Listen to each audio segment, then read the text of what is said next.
Assalamualaikum warahmatullahi wabarakatuh. Ya wassalamualaikum yang dimuliakan Allah. Kita akan melanjutkan kembali. InsyaAllah kita akan mengkaji tafsir surat An-Nisa ayat 55 dan 56. Jika Allah Subhanahu wa taala sebelumnya sudah kita bahas pada pertemuan kemarin terkait dengan orang-orang ahli kitab, orang-orang Yahudi yang kemudian mengatakan bahwasanya orang-orang kafir atau mereka sendiri lebih baik daripada Nabi Muhammad, lebih baik daripada orang Islam. Mereka mengatakan wa yaqulu lil ladzina kafaru haula'i ahda min ladzina amanu sabila. Meskipun demikian, sebagian dari mereka faminhum man amana bihi wa minhum man sadda anhu. Sebagian dari mereka ada yang beriman kepada Nabi Muhammad, sebagian yang lain kemudian ada yang menghalang-halangi jalan dakwahnya Nabi Muhammad. Wa kafa bi jahannama sa'ira. Lalu kemudian Allah berfirman, innal ladzina kafaru. Ini konsekuensinya dua. Orang Yahud, orang ahlul kitab, ada yang kemudian beriman kepada Rasulullah. Yang beriman banyak, bahkan kemudian ada yang menjadi sekretaris wahyu Rasulullah SAW. Ada yang kemudian menjadi muadzin di antara mereka.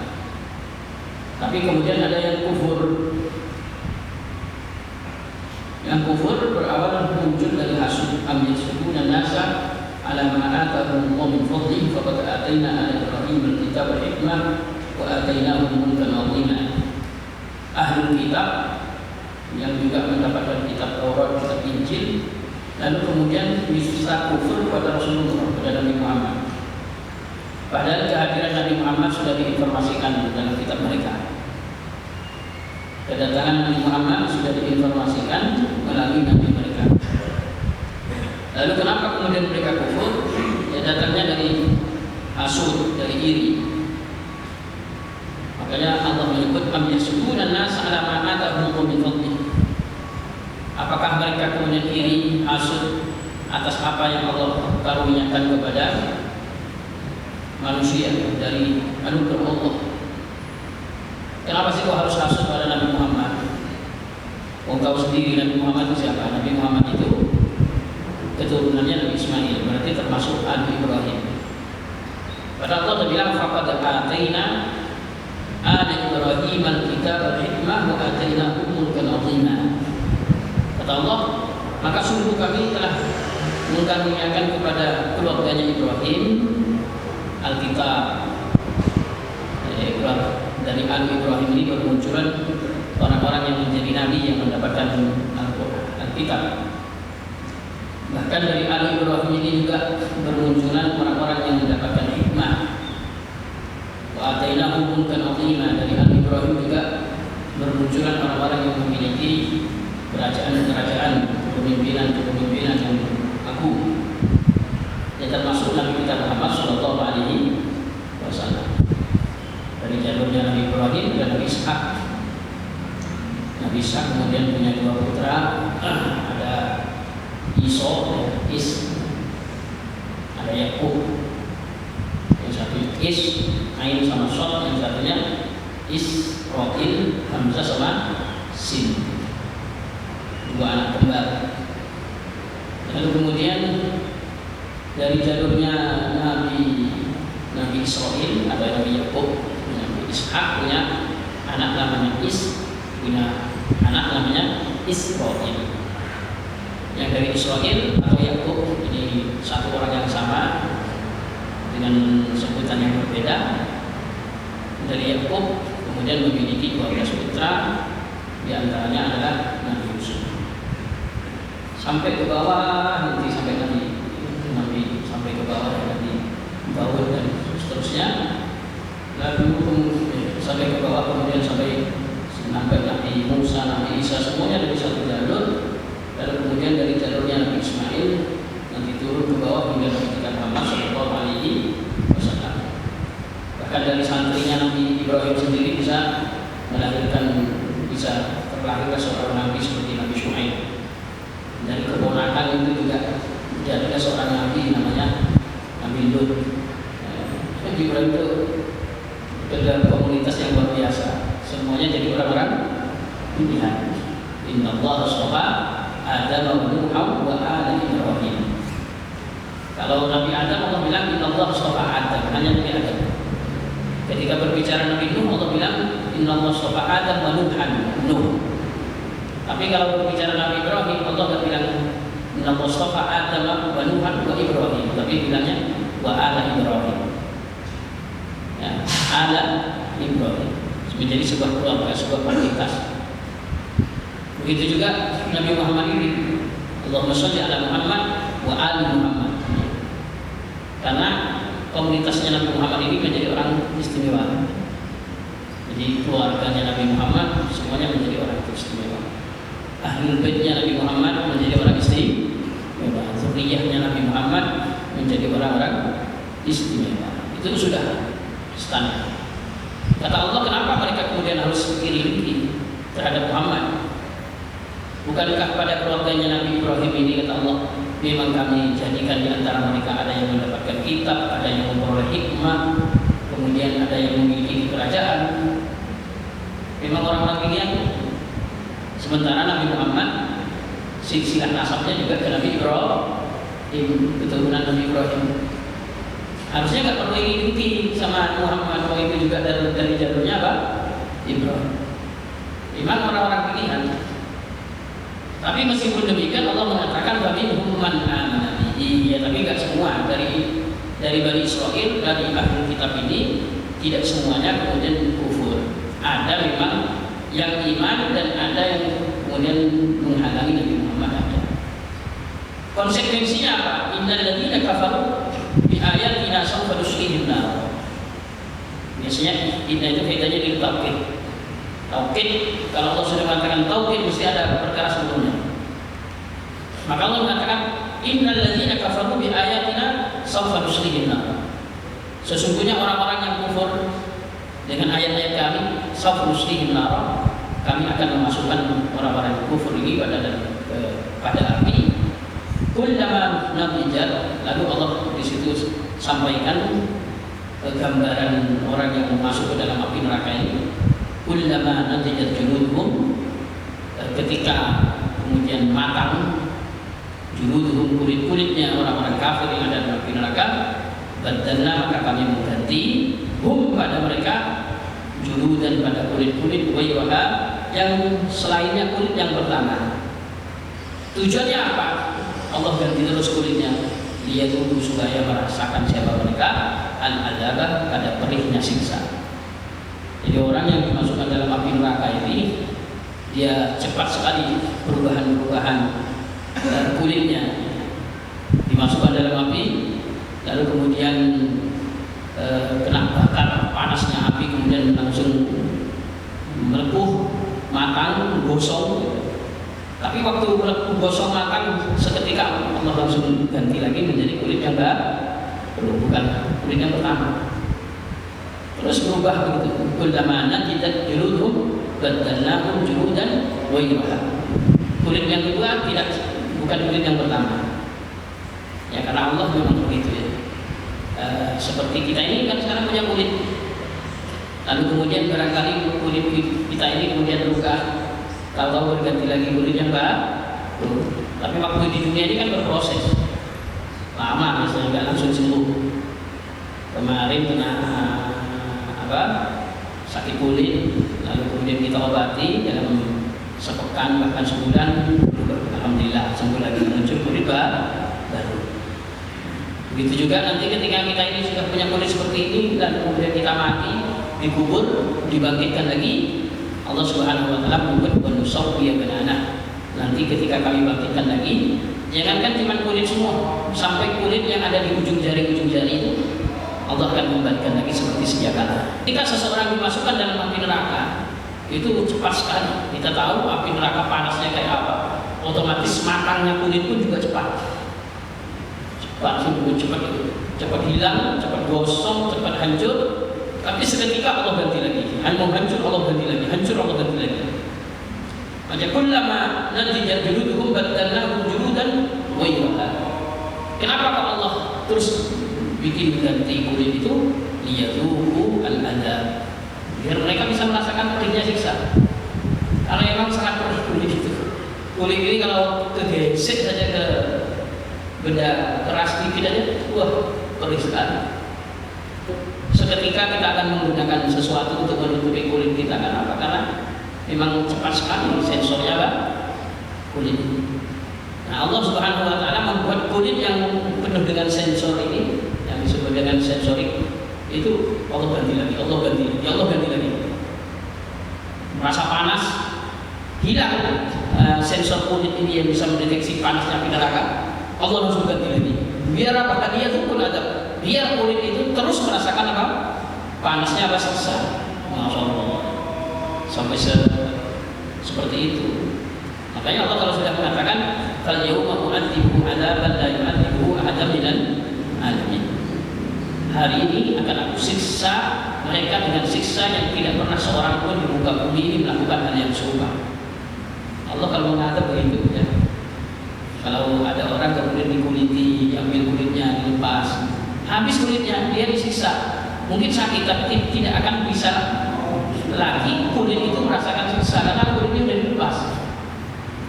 Tapi kalau kulit yang dilepas kemudian diganti lagi, kulit yang dilepas diganti lagi, maka dia akan terus merasakan beratnya apa?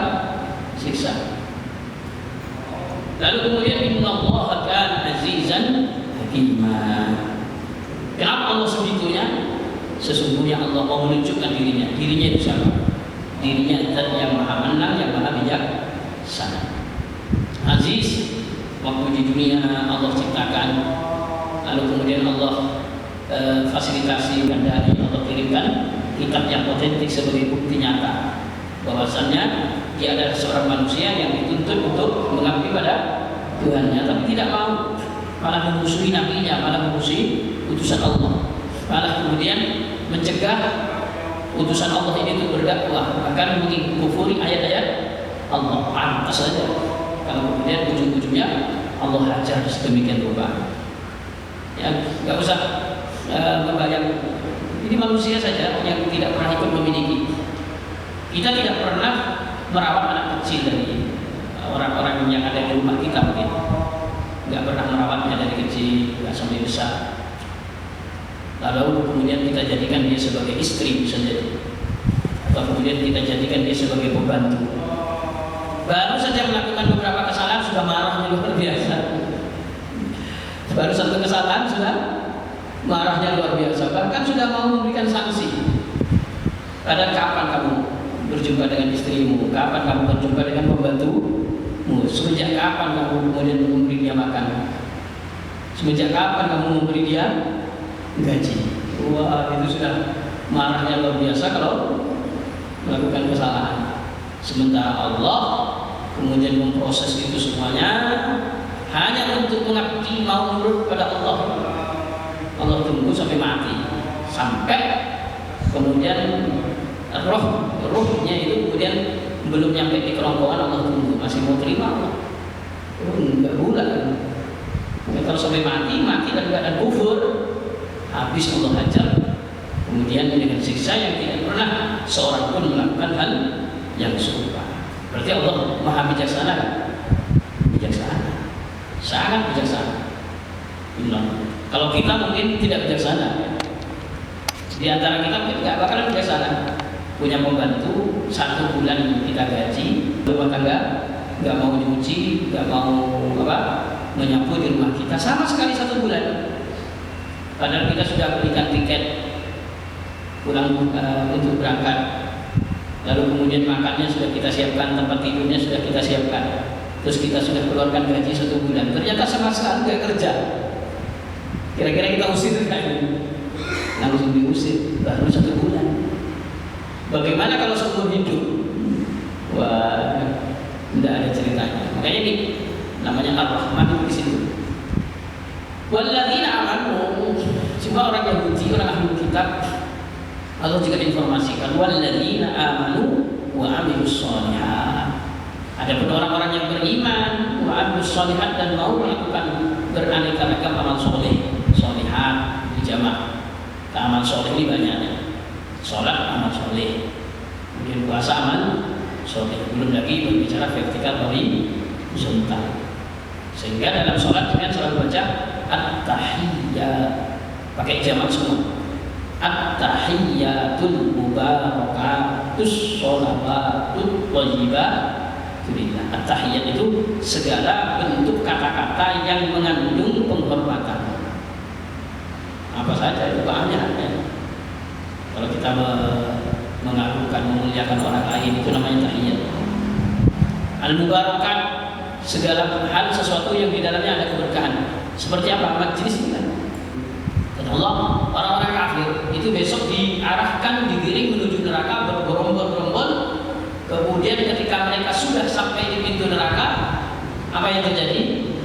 Baru wa futihat abwabuha. Baru kemudian pintu neraka ini dibuka. Ternyata pintu neraka ini selalu ditutup oleh Allah. Selalu ditutup. Kalau orang-orang kafir sudah tiba di depan pintu neraka, maka pintu neraka akan dibuka. Ketika sudah mereka masuk, langsung ditutup lagi. Bisa dibayangkan kayak apa pengapnya neraka? Kayak orang bikin masak air biar panas itu ditutup. Nanti kalau sudah panas matang dimasukkan apa? Mungkin ikan atau sayuran itu masukkan di dalam. Ketika sudah masuk semuanya tutup lagi. Itulah kondisinya neraka. Neraka itu oleh Allah selalu ditutup.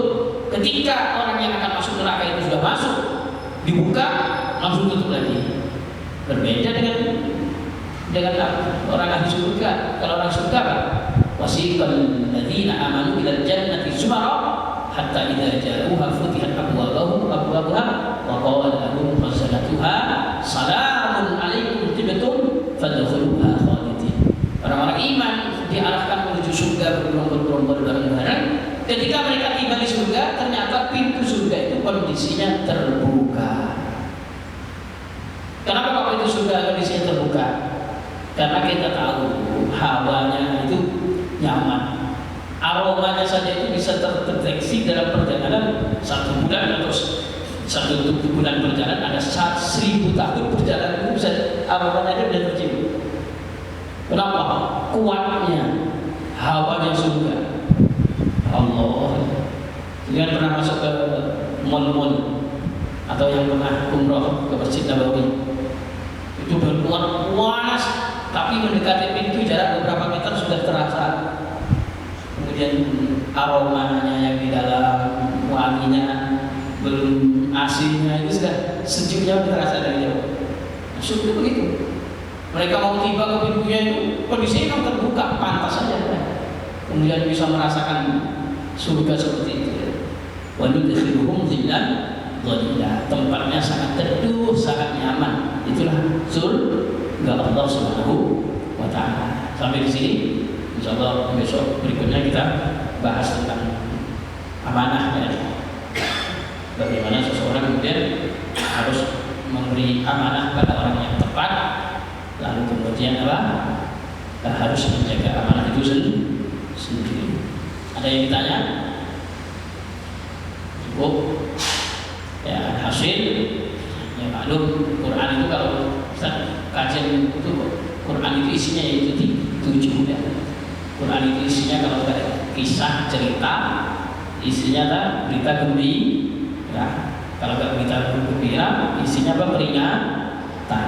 Isinya Quran itu cerita, kemudian berita gembira, lalu kemudian apa? Peringatan, lalu kemudian bercerita tentang ya, kemudian isinya adalah ibadah, hukum. Itu Al-Quran. Makanya disebut dzikr. Dzikr itu sesuatu yang perlu diulang. Inna nahnu nazzalna dzikra, kami menurunkan apa? Di depan cerita surga, nanti di belakang cerita surga. Di depan membahas neraka, nanti di belakang bahas neraka lagi. Nanti di depan membahas sholat, di belakang sholat lagi. Di depan cerita Nabi Musa, di belakang cerita Nabi Musa lagi. Kenapa kok begitu? Karena Al-Quran adalah zikir. Zikir itu sesuatu yang perlu diulang untuk diingat. Maka Allah sebut fadzakir fa inna dzikra dzikra tanfa'ul mu'minin. Kamu harus ingatkan, karena dzikra peringatan itu akan berefek positif bagi orang-orang yang beriman. Tapi kalau orang gak iman gimana? Lewat aja terus. Lewat. Tapi kalau orang mukmin, setiap diingatkan, ingat lagi sadar, diingatkan, sadar. Itulah Al-Quran. Mulai lupa, datang lagi peringatan Al-Quran, ingat lagi, sadar lagi. Ada yang bertanya? Nggak ada? Kalau nggak ada kita tutup ya. Insyaallah besok kita masih berjumpa lagi. Insyaallah. Subhanakallahumma wa bihamdik, asyhadu an la ilaha illa anta, astaghfiruka wa atubu ilaik. Assalamualaikum warahmatullahi wabarakatuh.